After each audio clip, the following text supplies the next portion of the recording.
Nakakalungkot na balita nga mga kaibigan, na-ban nga ang TikTok account ko na merong 80,000 followers at hindi lang yon dahil lahat ng hirap na ginawa ko para lang maipakilala ang game na ginawa ko sa Roblox ay tuluyan ng nabura.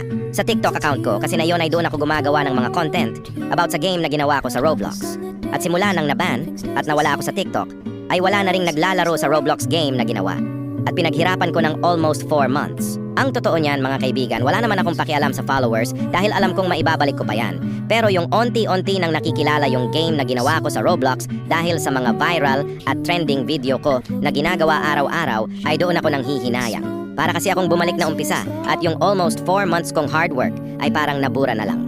Doon kasi sa TikTok account ko na yon, ako nakakakuha ng mga players sa Roblox game na ginawa ko. Sa loob nga lang ng almost 4 months, ay nakakuha na kaagad ako ng 200,000 visits sa game dahil sa mga nag-blow up na video na ginawa ko sa TikTok account ko na na-ban. Hindi ko tuloy alam kung swerte ba ako dahil sa loob lang ng almost 4 months ay naka 80,000 followers na ako. Plus nagkaroon pa ako ng mga players sa Roblox game na ginawa ko. Or malas dahil pansamantala lang pala iyon at sa huli ay mabubura lang rin pala. Kaya naman sa mga nakakakilala sa game na ginawa ko at nakasuporta rin sa TikTok account ko na naban ay sana dumaan sa inyo itong video na ito para malaman nyo rin na kaya ilang araw na akong walang update at walang upload dahil permanently ban na yung TikTok account ko.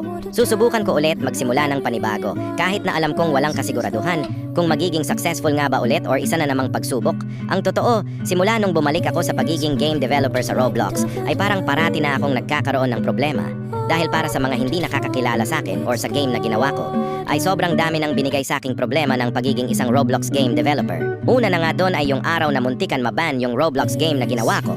Dahil sa isang misdetection, 3 araw ko itong trinabaho at nag-email ako ng nag-email sa Roblox support para malaman ang dahilan bakit tinanggal nila yung game na ginawa ko sa Roblox. At after nun, bigla ko na lang nalaman na misdetection lang pala ng security nila at kaagad rin nila itong ibinalik.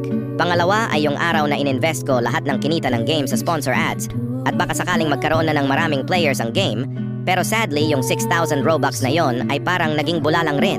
Tapos ngayon pangatlo ang pagkaban ng TikTok account ko na pinaka-importante. Dahil doon ako gumagawa ng mga trending video about sa game na ginawa ko.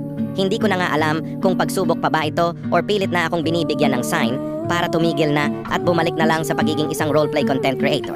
Pero wala naman sigurong masamang sumugal ng sumugal dahil normal lang ang magkaroon ng maraming problema, lalo na kung game development ang pag-uusapan. Kung sakaling hindi man maging successful ang huling ibibigay kong hirap ay titigil na ako. At sa muli maraming salamat sa mga nakasuporta.